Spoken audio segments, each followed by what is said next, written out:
Graça e paz, meus irmãos. Mais uma vez nós estamos aqui para fazer uma breve reflexão devocional na palavra de Deus. Nesses momentos que nós estamos ainda distantes uns dos outros, não podemos estar juntos na igreja, mas ao mesmo tempo podemos ter um momento para aprender da palavra de Deus através desse recurso que Deus disponibiliza para a igreja hoje, né, que é a internet. Então, nós vamos seguir na sequência de reflexões que estávamos fazendo na carta de Paulo aos Filipenses. Se você tiver a sua Bíblia nesse momento, você possa acompanhar comigo Filipenses capítulo 1. Vamos fazer uma leitura a partir do versículo 27.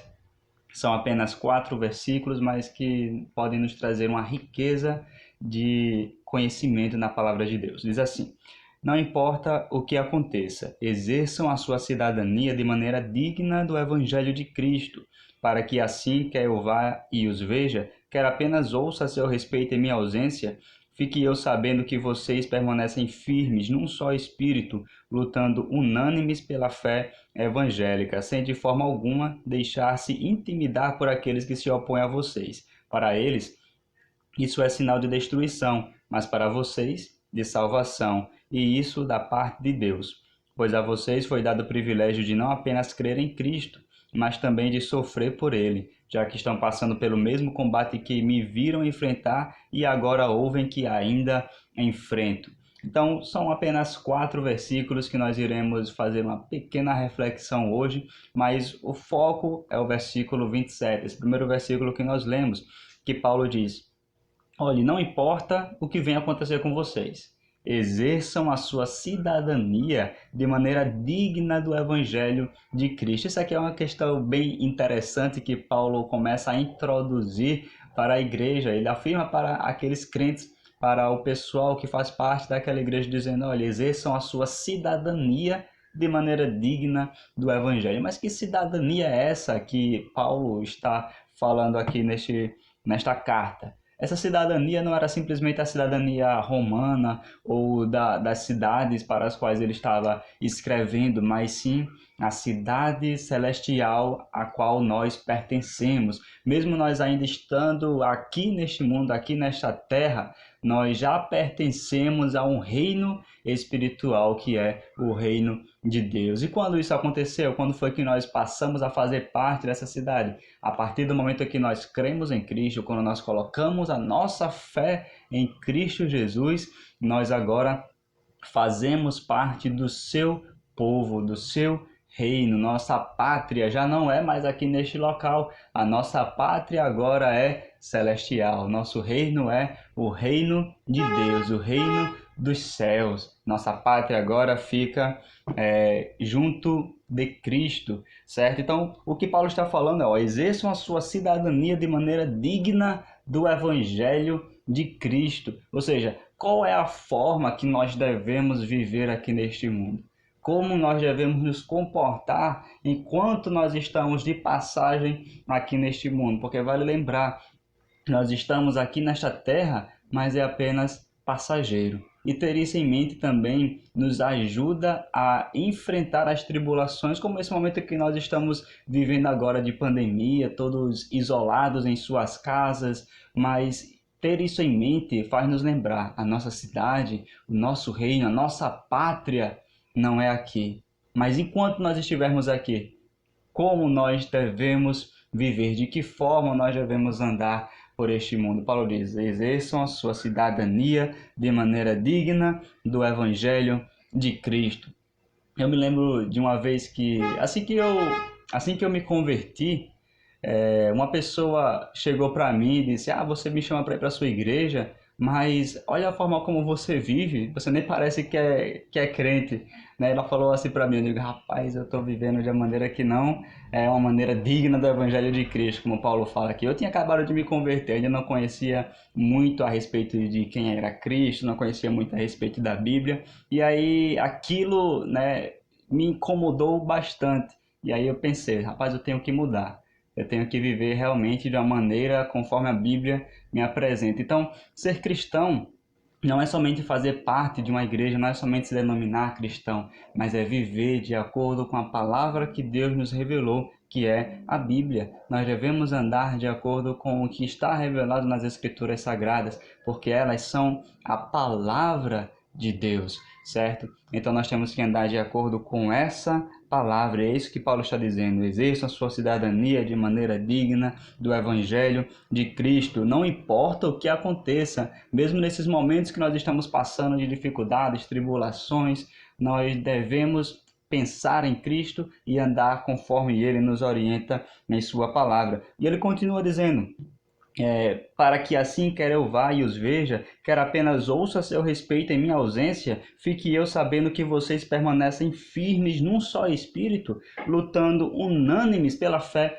evangélica. Então Paulo diz, para que eu saiba que vocês permanecem firmes num só espírito, lutando unânimes pela fé evangélica. Aqui é um outro ponto que nós devemos nos atentar, que Paulo diz que nós devemos ter união, nós devemos permanecer firmes uns com os outros, e não é momento de pensar nas nossas diferenças, não é momento de levantar essas questões que apenas dividem, mas nós devemos manter-nos firmes e unidos num só espírito, com um só propósito. Quando nós chegarmos lá no céu, não haverá essas divisões que nós vemos hoje, nós encontramos hoje, né? Então nós temos que já viver dessa maneira, como se nós estivéssemos num só espírito. De fato nós estamos. Se nós já colocamos a nossa fé em Cristo, todos nós fazemos parte do mesmo corpo, de uma mesma família, somos parte da mesma cidade que nós esperamos. Somos cidadãos do mesmo reino, da mesma cidade celestial. Então que nossa fé esteja firmada no Evangelho, na palavra de Cristo,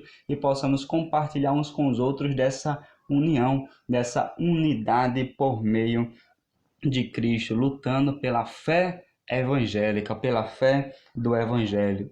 No versículo 28 diz: sem de forma alguma deixar-se intimidar por aqueles que se opõem a vocês. Para eles isso é sinal de destruição, mas para vocês de salvação, e isso da parte de Deus.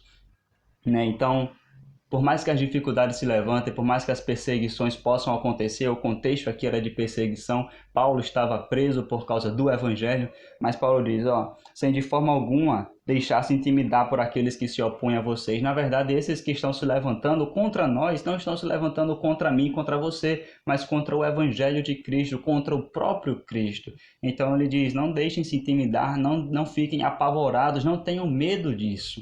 Se vocês permanecerem firmes com a fé enraizada no Evangelho, vocês vão permanecer firmes e vão resistir a isso. E isso vai ser um sinal para aqueles que estão se opondo ao Evangelho, vai ser sinal de destruição, que eles serão destruídos futuramente. Mas para nós que permanecemos firmes, lutando por essa fé no Evangelho, lutando para tornar as boas novas mais conhecidas, isso é um sinal para nós da nossa salvação. E isso vem da parte de Deus. E o versículo 29 é um versículo que é bastante talvez polêmico, em alguns aspectos, porque ele diz, pois a vocês foi dado o privilégio de não apenas crer em Cristo, mas também de sofrer por ele, já que estão passando pelo mesmo combate que me viram enfrentar e agora ouvem que ainda enfrento. Então, para Paulo, o sofrer por causa de Cristo não era algo que fosse sinônimo de maldição, fosse sinônimo de pecado, mas sim um privilégio. Ele fala para mim e fala para você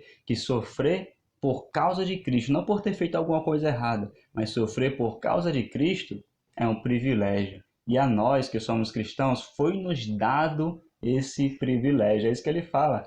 Isso é um dom de Deus, foi dado por Deus, assim como a fé que nós temos é um dom de Deus, é graça de Deus, o sofrimento também foi dado por Deus. Mas por que ele nos dá esse sofrimento? Para nos moldar, para que o nosso coração seja moldado, porque por meio do sofrimento muitas vezes nós passamos a olhar e observar mais quem Cristo é, quem Deus é, nós passamos a orar mais, nós passamos a nos dedicar mais ao Senhor, por causa do sofrimento. Então o sofrimento é apenas uma forma de moldar a nossa vida.